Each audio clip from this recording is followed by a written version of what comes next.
Victor, Christina, and Jeremy. Good luck. Godspeed, Artemis II. Let's go.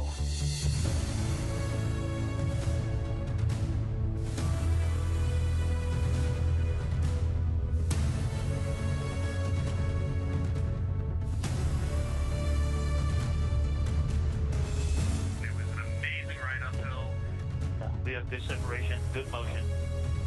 Houston is go for TLI. We have the start of the translunar injection burn that will send the crew around the moon, the first humans to do so in over 50 years. You could see the entire globe from pole to pole. It was the most spectacular moment. As of 30 seconds ago, you are now closer to the moon than you are to us on Earth.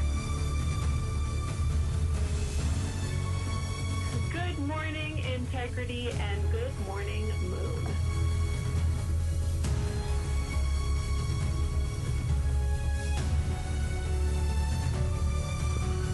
We caught a view of Earth in window 1. We look like we're smiling at you.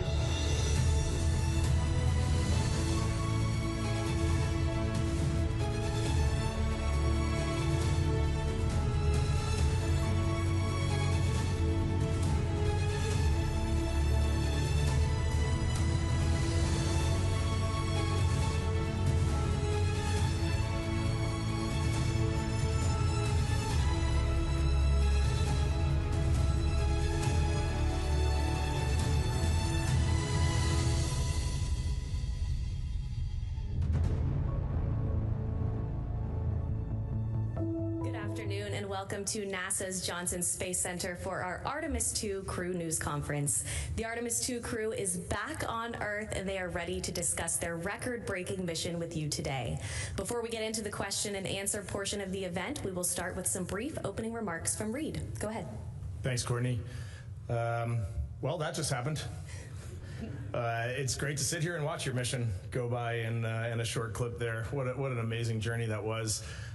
First and foremost, Victor, Christina, Jeremy, just thank you. Like, this was an unbelievable adventure, and it was made possible by this crew and the support of each other throughout the whole thing. And I've said it so many times, we are bonded forever. I mean, that's the closest four humans can be and not be a family.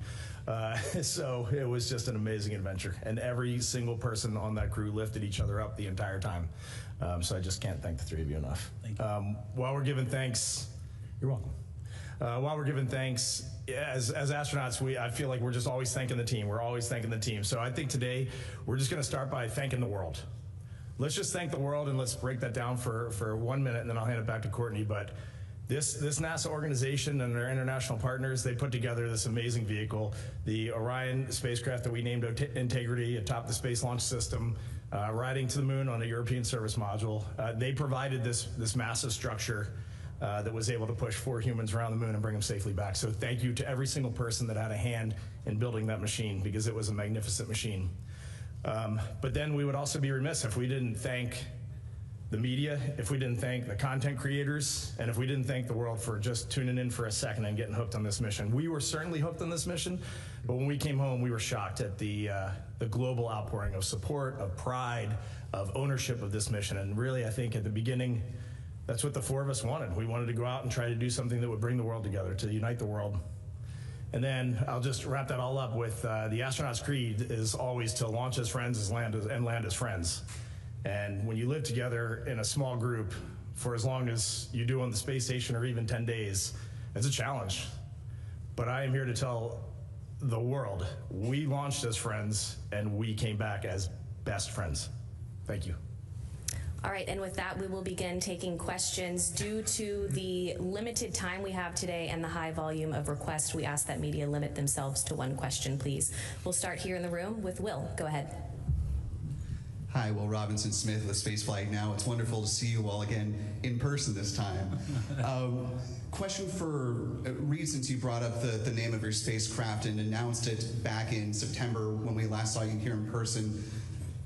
Integrity, you mentioned, was not only the name of the spacecraft, but the ethos that you wanted to embody throughout the course of the training, the mission, and when you got back here on Earth. So I wonder, having spent 9+ days physically in Integrity, how you found yourself being in Integrity, you know, emotionally and practically as it was to exercise the spacecraft for the first time? Thank you. Well, you addressed it to me, so I'll take it. We've talked a lot about integrity, and for folks that have followed us, there's a saying that we learned from one of our National Outdoor Leadership School instructors. Integrity is not a 1 or a 0. You don't either have it or not have it. You can be in integrity and you can be out of integrity. And I will tell you, I'll be the first to admit that there were moments on this mission where I was out of integrity, because sometimes the view or the human experience would just pull me away from the work. And it happens, and it's a beautiful thing to get to witness what we got to witness. But at the end of the day, you got to do the mission too. And so there were moments where I was out of integrity. There was moments where each of us would fall out for a second. But the coolest part of that word I was reflecting on last night, like, we named that spacecraft integrity, and it just kind of coalesced this thread in the 4 of us. And whenever someone would slip out, it was amazing to watch the other 3 pull them back in. And what a glorious thing. Anybody want to add anything for integrity? It's just such the perfect name for this crew and this spacecraft. We're going to take a few more questions here in the room and then go over to our phone bridge. Just a reminder for those on the phone bridge to please press *1 when you're ready to enter the queue. Go ahead. Hi, I'm Nick Notario with ABC 13. I want to talk to you all about the magnitude of what you all just did. So to give you some idea, ABC, on the splashdown coverage alone, 10 million people watched our network that day. Just splashdown. That's not the launch, the lunar flyby. And I got to tell you, one of those viewers was my daughter, Ellie, who turned 4 during your mission. And she was mesmerized by what you all were doing. She wasn't talking about her big bluey birthday party. She wasn't talking about the gifts that she got. Every night I came home from JSC, she said, "Daddy, Ellie, go to space." She was infatuated. When you hear stuff like that, and the amount of people that were interested in what you've done, has the gravity yet hit you about this mission? And, how has it changed you as well? Great. First, I just want to thank you for sharing that. That is wonderful to hear about your daughter. That's awesome. And thank her for that, creating that story. We landed on Friday. Tomorrow will be 1 week. And I just was trying to live in a little hole for 1 week. Been off social media, not on the news. So no, I don't know.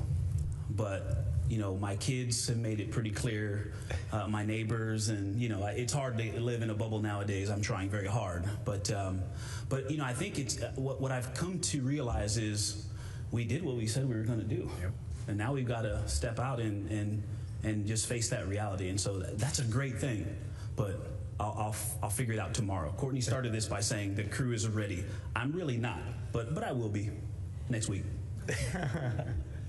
Do you mind if I add something? Yeah. Please. It's the way you word it. I mean, I love your question, but you say what you guys did, what the 4 of you did, and if we just don't not see it that way, we should be rewording that question to what we did.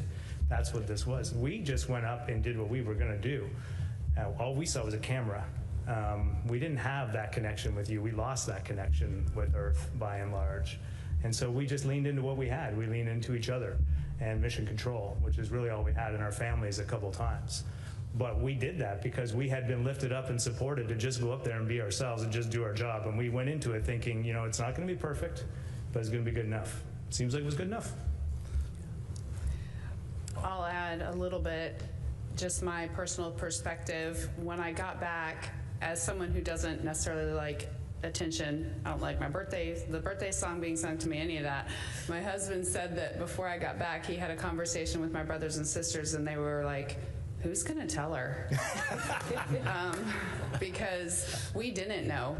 And in fact, what we were told, really through talking with a couple times with our families, was that there was an impact. Not necessarily the number of viewers or anything like that, but that there was a positive impact, that it was superseding any lines, any identities that people had. And when my husband looked me in the eye on that video call and said, "No, really, you've made a difference," it brought tears to my eyes, and I said, "That's all we ever wanted." Yep. And I can tell you that the difference now is when we come before you now, we've done this together. We took your hearts with us, and your hearts lifted our hearts. And now that we've done it, I think it's easier to accept that there's attention on the NASA teams, on the fact that we did it. In the beginning, 3 years ago, we were being celebrated for something that we hadn't done. And having put in the work and having seen our team's successes, I think we're ready to share in that inspiration and to celebrate it. Okay, we'll take 2 more here in the room and then head to our phone bridge. Kristen, go ahead. Hi, Kristen Fisher with The Endless Void, and welcome home. It's been such a joy watching how much this mission has gotten people so excited about space. My question's a little bit deep, so bear with me. When Apollo 14 astronaut Edgar Mitchell was returning from the moon, he had an experience so profound that when he returned to Earth, he devoted the rest of his life to studying the nature of human consciousness. And it's a theme that all 4 of you touched on to varying degrees at some point during the mission. And so my question is, now that you've been back on Earth for just a few days and had a little bit of time to sit with it, do any of you feel as though you had an experience similar to what Mitchell described, this sense of universal connectedness? And did you experience somehow a shift in consciousness somehow? Thanks. Yes. Chris, it's a great question. I'll just the only thing I can do is just share one quick story. When I got back on the ship, I'm not really a religious person, but there was just no other avenue for me to explain anything or to experience anything. So I asked for the chaplain on the Navy ship to just come visit us for a minute. And when that man walked in, I'd never met him before in my life, but I saw the cross on his collar, and I broke down in tears. Like, it's very hard to fully grasp what we just went through. And in these short, you just said it's been a week since we've been back, but it's been a week of medical testing, physical testing, doctors, science objectives. We have not had that decompression. We have not had that reflection time. So I'm basing this on what we saw. And when the sun eclipsed behind the moon, I think all 4 of us, I turned to Victor and I said, I don't think humanity has evolved to the point of being able to comprehend what we were looking at right now, because it was otherworldly and it was amazing. The only thing I would add is that beautiful. First of all, thank you for sharing that. That was a really special moment. I was in the bed right across when the chaplain came in, and the only thing I would add is I am a religious person, but everything else is the same. There is something in there, and as we start the process, I'll have to tell you next week, but haven't had a chance to really unpack it all yet. All right, we'll take 1 more here in the room and then head over to our phone bridge. Yeah, maybe not as deep, but connected. Keith Garvin with KPRC2 here in Houston. Thank you so much for taking us on your journey, and so glad that you're home. You know, with the technology that we have today and what we can do with videos and pictures and social media, it can still be very hard for one to convey exactly what they're seeing to everyone else. What is the most remarkable, or one of the most remarkable experiences that you all had that just couldn't be fully properly conveyed through pictures and video? And that's for any of you. I can start. I was going to answer Kristen's question a little bit too, and I think these tie together. I've been trying to find words for it. I don't really have it yet, but we just saw so many amazing things. When people ask what's the most amazing one, and it's, you can't pick one. There's just so many amazing experiences we had. But overall, where I keep coming back to is what kept grabbing my attention when the lighting was right and we were looking out the window, is that I kept seeing this depth to, I guess, the galaxy, for what we were visually observing out there, this depth to the galaxy that I just had never experienced before. And it's not that I could tell which stars were really closer and further, because it has to do with how bright they are, but because of how bright they are and their differences, they look like you can tell where they are in 3D. That was mind-blowing for me. And then you see the same thing with the moon and the Earth. You're viewing them from this new perspective, but this perspective with 3-dimensional depth. And I mean, I've heard Christina talk about this a lot. We're all kind of struck by these things that make us feel small. And that the sense I had was this sense of fragility and feeling small, infinitesimally small.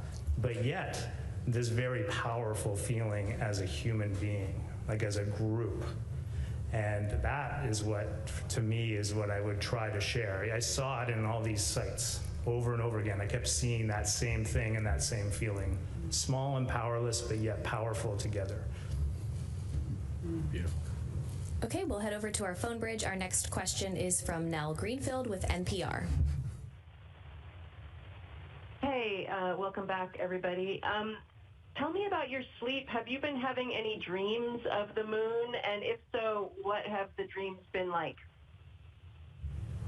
I can take this one. I've got a couple things I can say on that. One, been sleeping great since we got back. We are tired, so I think our bodies were ready to accept any time zone of sleep that we offered it. And what I've noticed, which is completely different from my first flight, and surprisingly so, since my first flight was so long, is every time I've been waking up, or in the first few days, I thought I was floating. 100%. I truly thought I was floating, and I had to convince myself I wasn't. And even after 328 days in space on my previous mission, I never did the thing where you think something will float in front of you. I've done that on this return for some reason. I put a shirt in the air and it went. It actually surprised me. And so that's been the real thing, which I've welcomed, because space sleep is the best sleep ever. It's so peaceful, it's so comfortable. And to have a little bit of that after our mission was over so quickly has been really special. Our next question. I'll just tell a little funny thing, because I think you'll get a kick out of it. I sleep a lot better now because I don't have Reid underneath me kicking me. Oh, come on! We should talk about our first night of sleep on the ship, where we were about 8 feet apart in the beds in the med bay, and it felt way too far. That was not okay. I heard Christina say, hey, can we open up these curtains and pull all the beds together? Because you guys are way too far away. Way too far away. Okay, our next question is from Lauren Grush with Bloomberg. Hi, so good to talk to all of you, and congratulations on a successful mission. Obviously, from our perspective, it's a relatively smooth flight, but there were various moments where sensor readings would indicate an issue.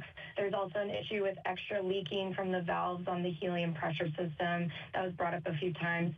I'm wondering if there were any moments throughout the mission where you felt concerned from a safety standpoint, or did you feel like it was fairly smooth from your perspective? I'm happy to take you. Well, I might be a bit more dramatic than some of my crewmates, so usually they do a good job of keeping the boy with a lot of hyperbole grounded. But when you look down at your display and you see 212,000 miles and the miles are increasing, I mean, that your awareness is heightened the whole time. I feel like it was, I was looking at all four of us. I was looking at myself reflecting as well every day, and I was just looking for signs of agitation or signs of stress or signs of anxiety or tension. In fact, I think one day we were in the med kit and we found some medication for that purpose. And we were like, wow, I just can't even imagine taking that. Like we were really good. We were really, really good and really supportive of each other. But you always know in the back of your head that something could go wrong. And I think that just builds a little bit of anxiety. And you're right, we did have, we had some pressure leaking through our PCA assembly, which I'm sure we'll talk more about in post-flight. We had some vent line issues on the toilet that were a little bit problematic for us on the primary vent line. And then we had a few cautions and warnings that came up from time to time. And those they always get your attention. We had a smoke detector go off on the next to last day. I mean, you want to get somebody's attention really quick? Make the fire alarm go off in your spacecraft when you're still about 80,000 miles from home. And that starts off an automated sequence of shutting down the ventilation and the power system. And that was, it was tense. It wasn't scary, but it was tense for a few minutes until we got things reconfigured. But the thing that we drilled into our heads before we launched is no fast hands. Let's evaluate this machine. Let's see what the machine is telling us. Let's see what Houston is telling us.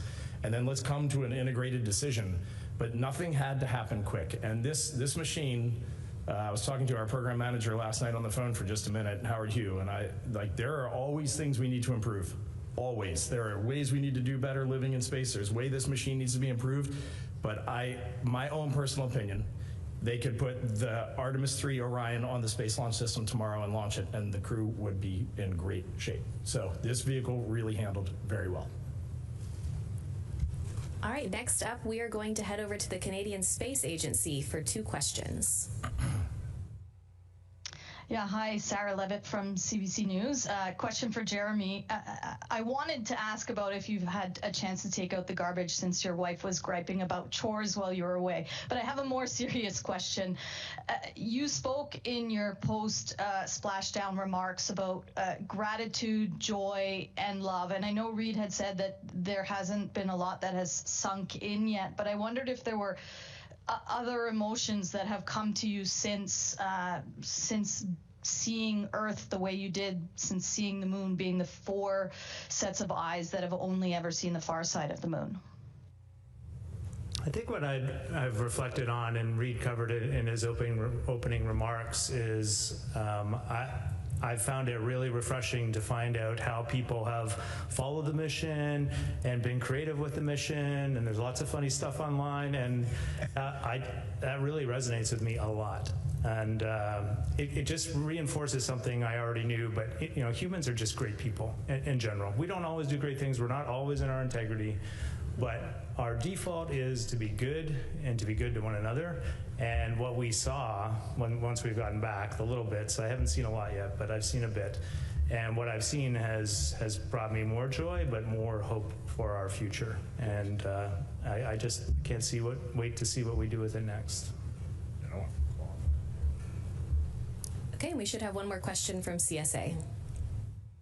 Hi, my name is Elise Allard. I'm from Radio-Canada, French CBC in Montreal. I have a question for Jeremy Hansen en français. J'aimerais savoir de quelle façon cette mission-là vous a changé, à la fois psychologiquement, mais aussi physiquement, après tous les tests que vous avez passés. Est-ce que vous avez eu des changements physiques et psychologiques? Good. Physical and psychological changes from the mission. Pour moi, les changements physiques, ce n'était pas une grande chose, même en arrivant dans l'espace et après ici sur la Terre. Et ça, c'est une bonne chose. J'étais capable de passer la mission et juste faire mon travail. Alors, c'est une bonne chose, ça. À l'autre côté, ça n'a pas vraiment changé le moyen que j'ai vu le monde, nos vies, mais ça a renforcé ça beaucoup. J'ai lancé avec le point de vue que la collaboration pour l'humanité, c'est la prochaine chose qu'on doit continuer à travailler dessus. Et en vue la Terre, de le point de vue de la Lune, ça a renforcé cet objectif pour l'humanité. Alors j'ai un nouveau désir de travailler avec le monde pour créer ça pour nous. C'est vraiment important pour nous. Et aussi, je veux ajouter, maintenant, c'est évident pour moi qu'il faut que nous prenions des grands risques pour arriver à des grands bénéfices. C'est vraiment évident pour moi. Ça vaut la peine. I was just saying, psychologically, really, sort of what I was talking about before is that it hasn't changed my worldview so much as it's reinforced just the need for us to collaborate on this planet. And like Christina said in her remarks when we got back, I mean, we really are a crew, and that really resonates with us. And you just see it. Seeing is believing. All right, we'll take our next few questions here in the room. Go ahead. Hi, my name is McKenna Earnhardt, and I'm with Fox 26. My question would be, Victor, when I was watching you as y'all were watching the video of y'all coming back down, and I heard you say, I felt that, or I saw you say that. What were you feeling when you come from deeper in space than we've ever been to then you can see the ocean again? What did you feel? What was your body telling you? Thank you. Great question, and I'll keep my face quiet more next time.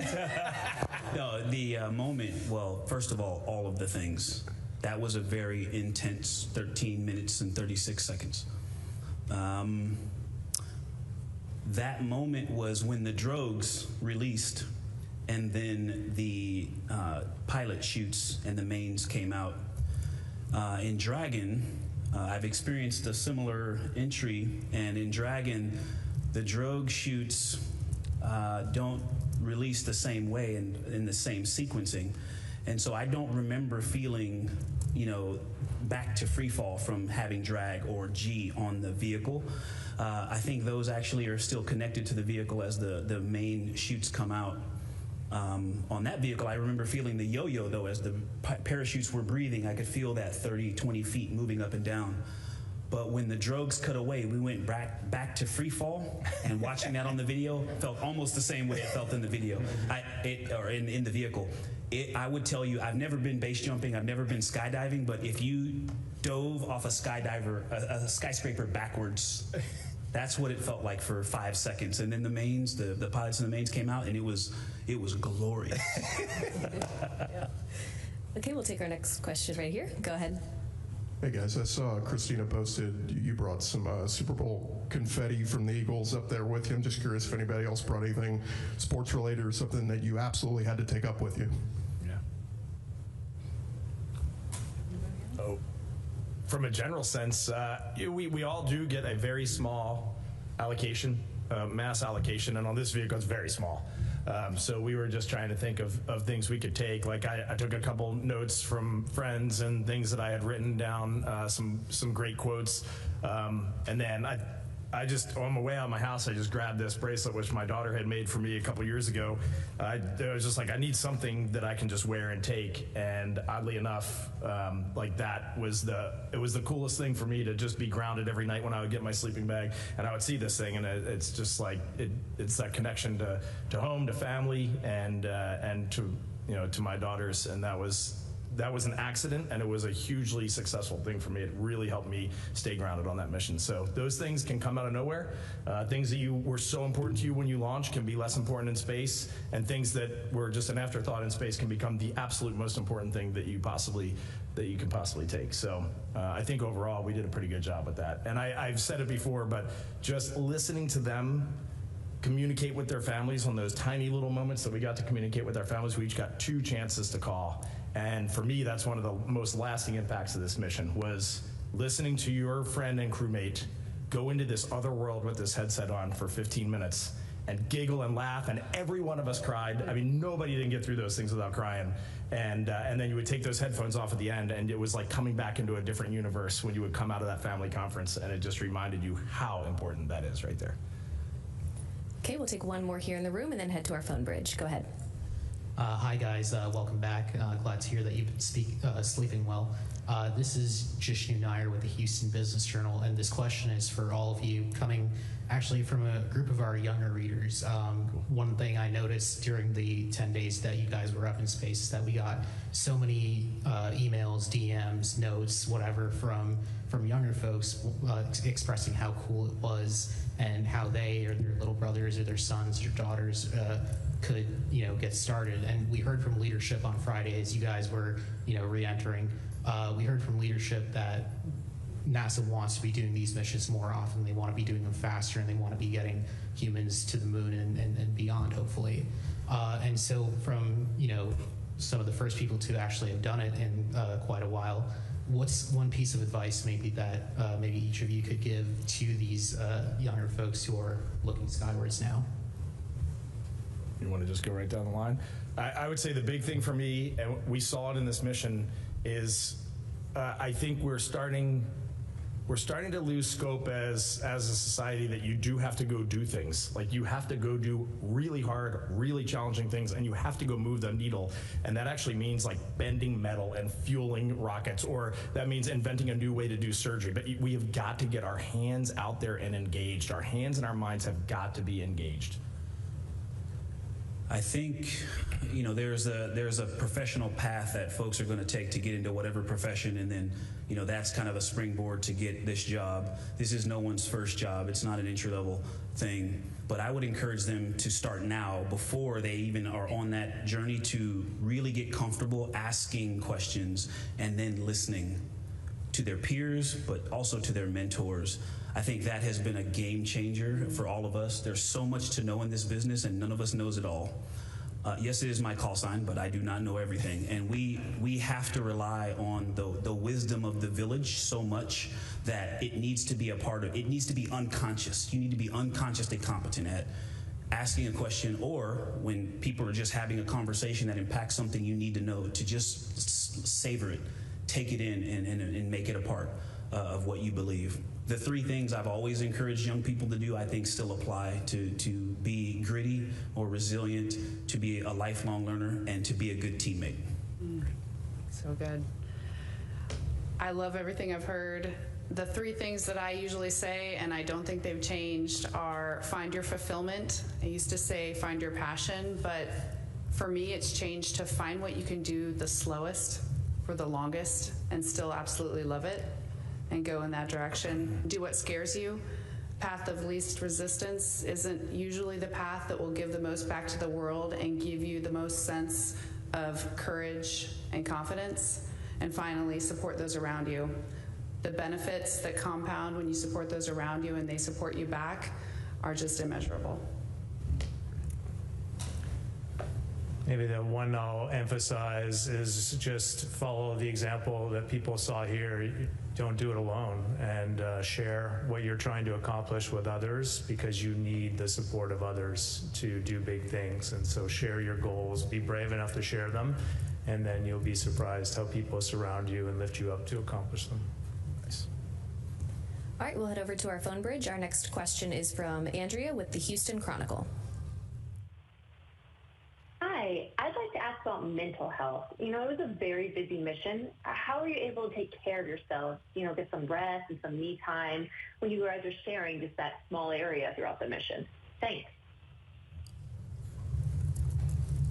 There wasn't much me time. There wasn't.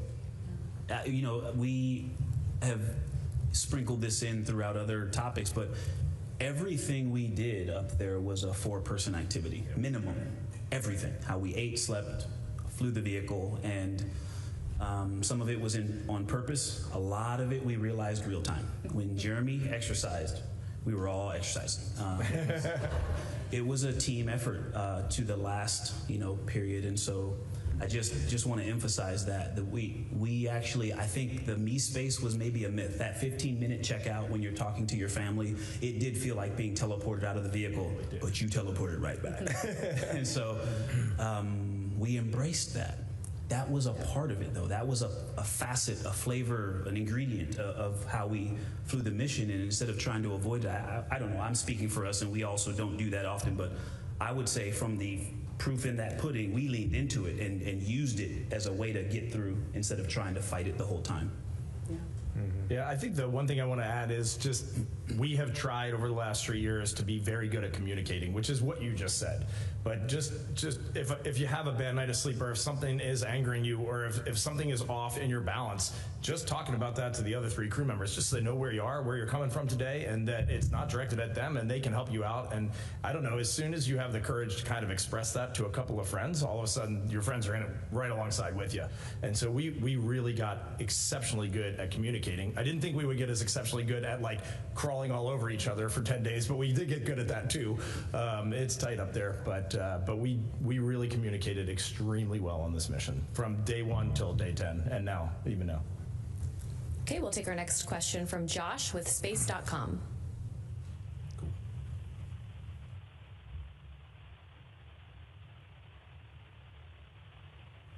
Josh, if you're talking, we can't hear you.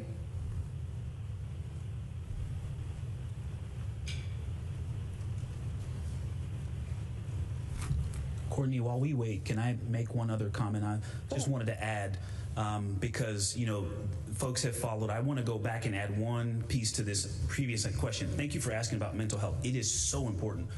We have professional help as well. We have a team of operational psychologists and psychiatrists that help us skill up to be ready to accomplish things like this. And so we did not just do that on our own. We have professional help, just like we do simulations of entry and ascent, launch. We have folks that help us navigate the challenges of, we call it behavioral health and performance, but of mental and team preparation. Yeah, great point. Okay, we'll head over to Alicia with Mashable.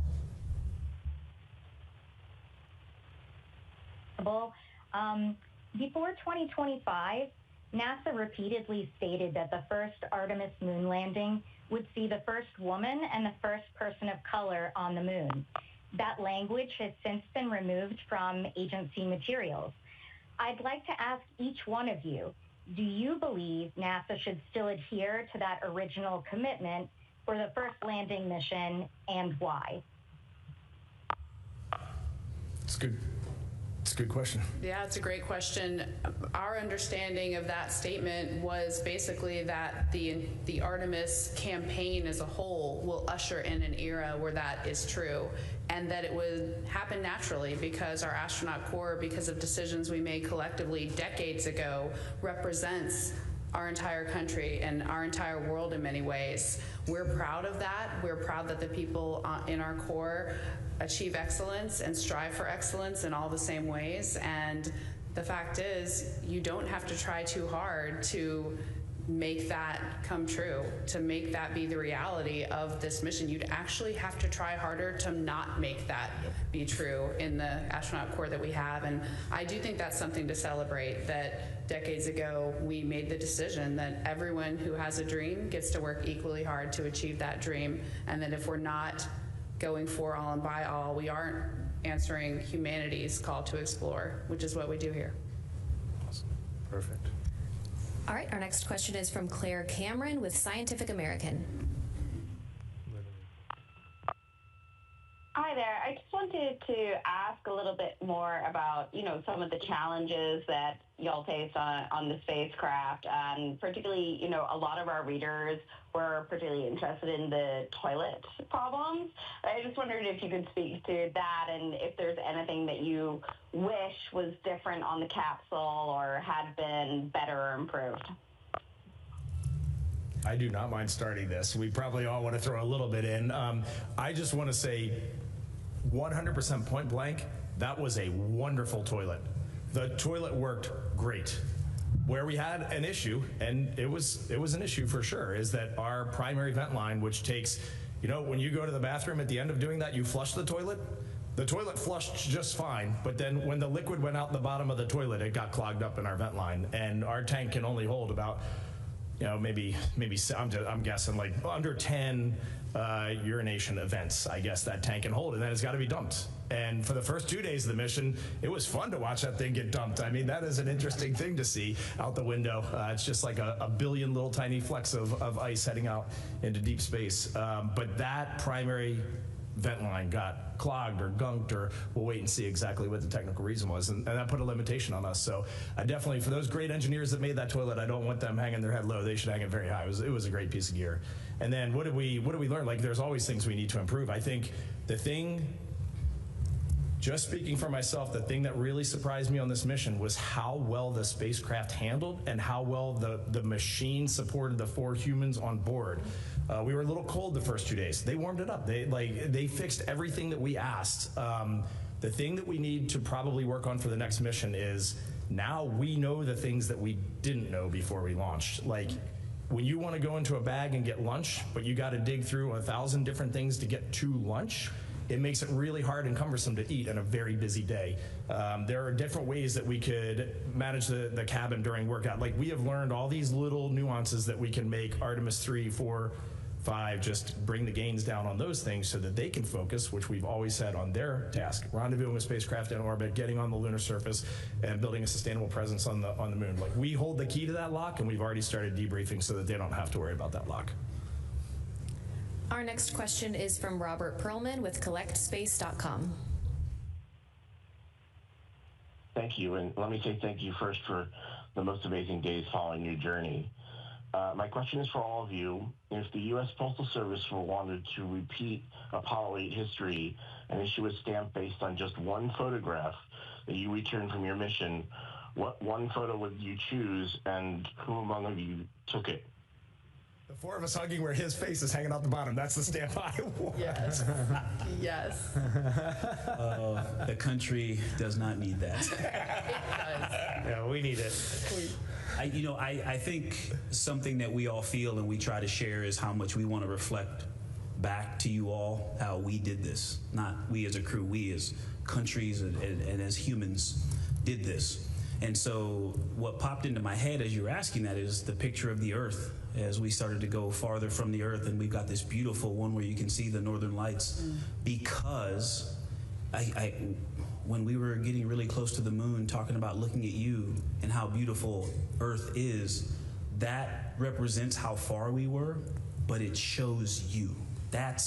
I cannot overstress that. Like, we did this together. And so that picture to me is at least representative of a lot for this mission. I also haven't looked through many of the pictures. Like I said, I've been in my hole for almost a week. And we are very intentionally not trying to take individual photo credit for things, but can I share that specific one?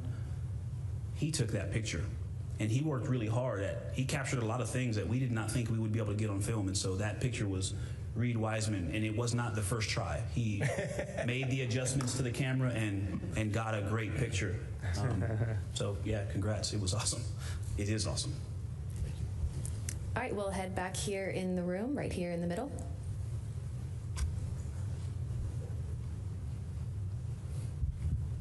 Thank you. Mark Kirkman with NSF. With the exception of Rise, Reid was kind enough to let all of you manhandle the spacecraft, but I'd like to, I guess, focus in mostly on Reid and Ike. You sounded like you were in the groove when you were doing that Proxox demo. I mean, absolutely professional, but it sounded like test pilot heaven from us listening to it. How would you characterize how the spacecraft handled versus how you would compare it to the simulator, and also how would you compare it to Dragon?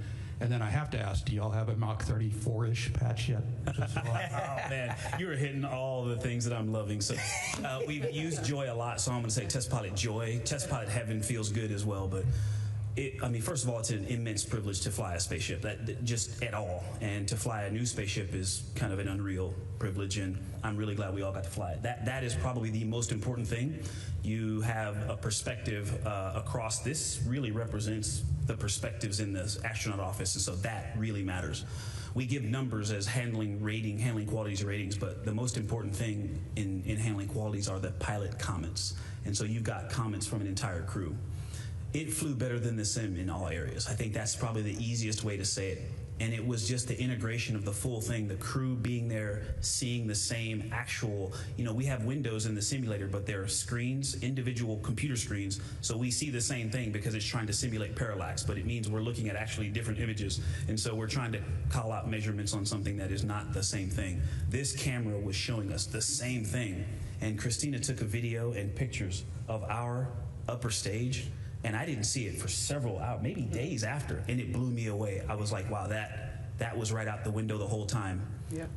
The training worked. The team that came up with that plan was fantastic, and I owe them some handling qualities ratings. I haven't filled out that survey yet, so it's coming. It's coming. But it flew like a dream, and I'm really glad everybody got to fly it. Yeah, I want to add one thing, and then I'm going to throw Jeremy directly under the bus.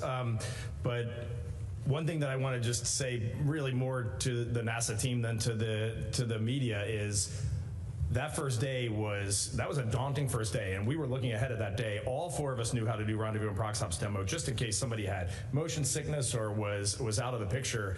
But it really reminded me that when you are extremely highly trained and very prepared, you can go knock that thing out. I mean, this crew went and knocked out rendezvous and Proxops demonstration.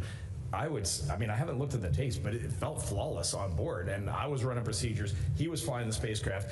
Jeremy and Christina were watching the interim cryogenic propulsion stage out the window and mapping our distance to that the entire way in, and it was just like clockwork, and we had just gotten to space, and he's never been in space before. And so when you can wring your hands forever, go, no, we shouldn't do this to the crew. There's no way they're going to be ready. They're going to be tired. They're going to be sick. They're not going to want to do this. Man, train them and set them loose, and we can go do that thing. And then leading into the Proxops demo, you just got to tell the ICPSF story, because I love that story. In the simulations, we were all worried about, what if we don't separate? There's a few procedures you have to run. There's a couple of different flavors of this, and trying to tell whether you've separated, and the camera views, et cetera, et cetera. And then when it came right down to it, we're floating there, we're waiting for separation, and all of a sudden, bang, a loud bang, we're all pinned to the floor. We all looked at each other like, well, I guess we separated. Or it exploded. I think Jeremy Charity's like, I think we just got ejected off of that thing. Like, it was the biggest force we felt on the whole mission. Those are some legitimate spring pushers. Yeah. Thanks. It's in work. The patch is in work. We the number that we saw on the displays, and I was very in tune with what Orion thinks it's going to do. It was 38.8, 38.89 was the Mach, and so a patch is in work. But it depends on how you measure that number. It's actually challenging to measure from space. So there will be a new one coming out when we figure it out. We'll take our next question from Eric. Go ahead. Eric Berger, Ars Technica, congratulations on a great mission. It was really fun to follow. Question for when you were flying by the moon. Now, a couple weeks before you guys launched, NASA had this ignition event in DC where they talked about the moon base. And I'm just wondering, knowing how difficult it was for you for this mission, all it entailed, the training, the launch, and getting out there to the moon was a pretty rigorous endeavor. How realistic are you feeling about humans actually going to the moon, going down to the surface, putting down roots there, staying, and actually establishing some kind of semi-permanent settlement, doing something quite different than we did in the 1960s with Apollo? Yeah. Well, I think we probably haven't talked about this exactly as a crew. We talked about how that ignition event made us feel prior to the mission, which was that it pumped us up. We were very much lifted up by the notion that we would get to contribute to astronauts doing this all over again much sooner than we thought, that we were going to be focused on the moon base, on surface operations, and I would say, if nothing else, we are feeling even more excited and just ready to take that on as an agency. A couple things contribute to that. One is how well the team and the spacecraft took care of us. We had things on this mission that you might think weren't really necessary in just a quick shot to the moon, but we made it happen. We exercised along the way. It is a great example. When we got back to Earth, we all, within 1 or 2 days, were in surface spacewalk suits doing surface geology tasks and doing them well and able to complete an entire battery of very challenging surface tasks in a spacewalking spacesuit for surface missions. There's just so many examples where we've shown that we can, all of the analysis that we do prior to missions, all of the talking that we do, all of the what ifs, all of the just coming up with every possible operational workaround for anything you might encounter, we can do that, and we do. So we figure out all these things that could go wrong, all the extra resources it's going to take to do these things that sound completely outlandish and impossible right now, but the truth is, accomplishing the near impossible is exactly what we do and what we just showed that we can do. I don't really want to add anything to that because that was so perfect. I'm going to say one last little thing, which is I did have a little weird technical epiphany, Eric, while we were out there, which was we just went like 250,000 miles away. And I'm telling you right now, if we had a first flight lander on board that thing, I know at least 3 of my crewmates would have been in it trying to land on the moon. Like the jump, when you think about Apollo 8 went around the moon, 9 stayed in Leo, 10 almost landed on the moon, and I've talked to a few of those gentlemen in the past, and they said if they had enough fuel, they would have done it. It's not, I'm going to eat these words. It's not the leap I thought it was. Once we're around the moon, we're in the vacuum of space, we got a 6-stop vehicle that's handling great. If you had given us the keys to the lander, we would have taken it down and landed on the moon. It is not the leap I thought it was. It's going to be extremely technically challenging, but this team needs to show up every day knowing it is absolutely doable, and it's doable soon. This mission taught me that the unknown is way scarier than the known. Every single time we accomplished a mission test objective, we all looked at each other and were like, that actually went pretty well. That was actually not necessarily easy because it took a ton of work, but it was easy to accomplish as a team because we had put in the work. We know how to put in the work to make it accomplishable when the time comes. Awesome. I think, Eric, I'd like to add something that I think you're pulling at too is, I agree with everything that was said. We have to be willing to accept a little more risk than we were willing to accept in the past, and to trust that we will figure it out in real time. We're not going to be able to pound everything flat before we go. We're going to have to trust each other and crews and mission control to work through real problems. And it was very evident to us out there, like this went really smoothly, super smoothly. I'm not surprised. Extraordinary team, a lot of work was done in advance. But it was also very clear to us that it could get pretty bumpy. Yep. And whoever is going out there to do those things got to understand it could get real bumpy real fast, and it has to be ready to take that on. Hey, since everybody spoke, I'm going to just say one thing. Eric, it was awesome to hear you start this off by saying something was fun. Thanks, brother. Okay, we'll take one more question here in the room and then head to our phone bridge. Mark, go ahead. That's great. Mark Carreau with Aviation Week and Space Technology. Awesome. How much longer will you be in post-mission Johnson care, and have you found that to be a valuable part of the mission? No. That's a good question. So, the program we use for flying to and from the International Space Station is kind of the cut and paste what we started with, and then we whittled it away and tried to make it appropriate for this mission duration. So there is a dedicated 2-week period of medical checks, science collection, and strength and conditioning, rehabilitation, readaptation. And then there's out to 4 months where we're going to do the public affairs and appearance events. There's about a 45-day cutover where we're actually the person we work for will change. So there's a sort of a gradual redeployment or a gradual move out of the post-flight. But it started off with the same basic plan that we use for ISS, knowing that this is a short mission, so we may not need reconditioning for 30 or 45 days like I did post-ISS. And we've just been trying to tailor it. One reason, though, that it's really important, I felt like $1 million on Friday. So today I'm up to $1,006,000. But it's important for us to run these processes out because we are still making changes and learning ways that we're going to support the 30 and 45-day missions of Artemis 3, 4, 5. And so it's really important for us to keep practicing, keeping our heads in the game. Yeah. All right, we will head back to our phone bridge. Josh with space.com. Let's try this again.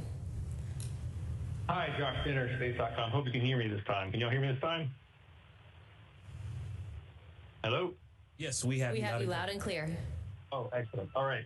So I'm curious, as you have each been looking for the words to relay this experience to your family and friends and colleagues since your return, everyone has their own perspective of viewing the narration of their story. And I'm wondering, once Hollywood gets a hold of this story and makes the Artemis II movie that I'm sure will inevitably be made, what part of this mission needs to be told, in the most crucial, specific way possible? What part of this mission tells the story that Hollywood needs to get right? I would just start by saying a movie wouldn't do it justice. It has to be a series. There's so much to talk about.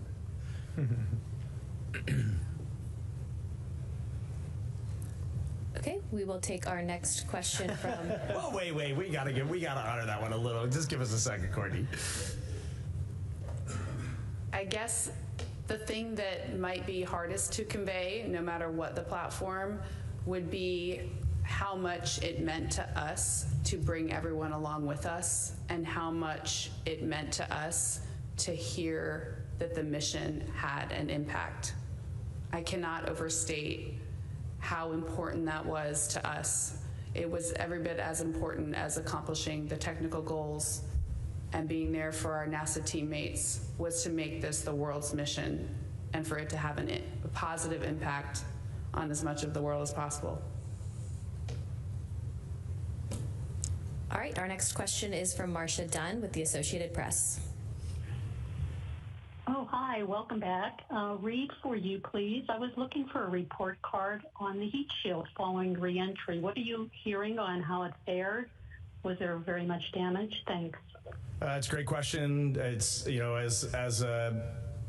for sure we need to see what NASA says on the data.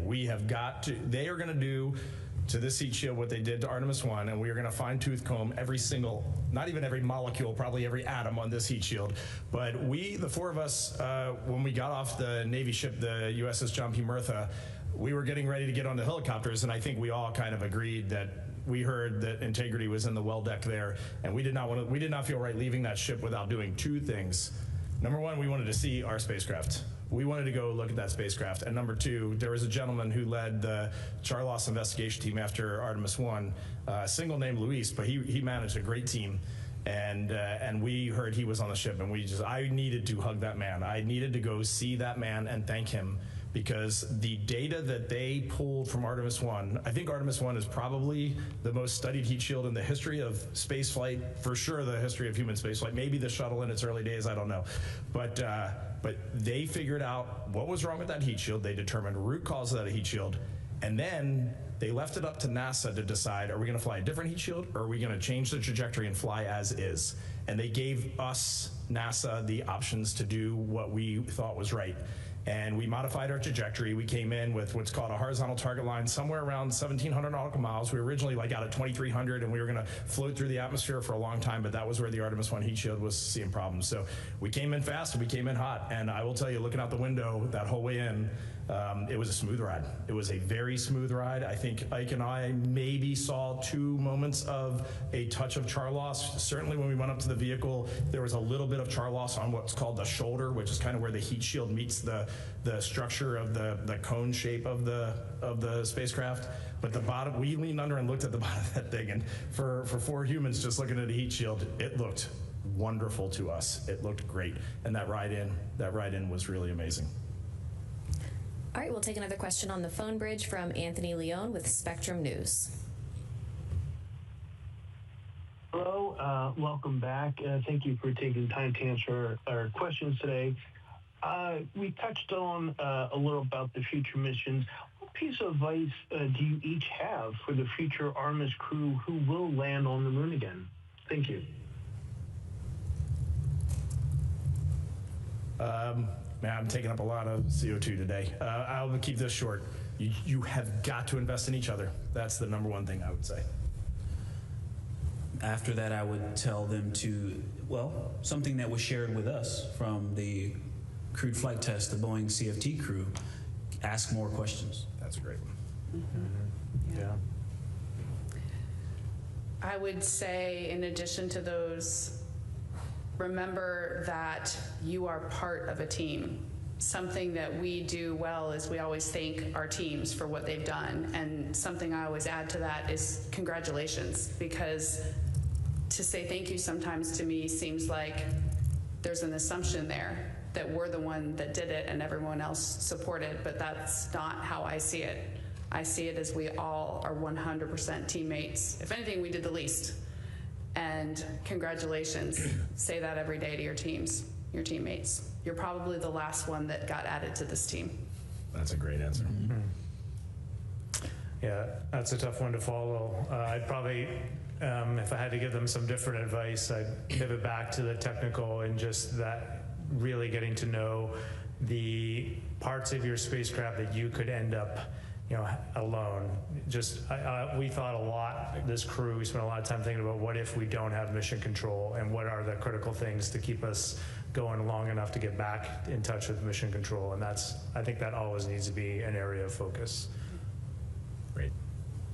Okay, we have time for one more question in the room. If I could get a raise of hands. Aaron?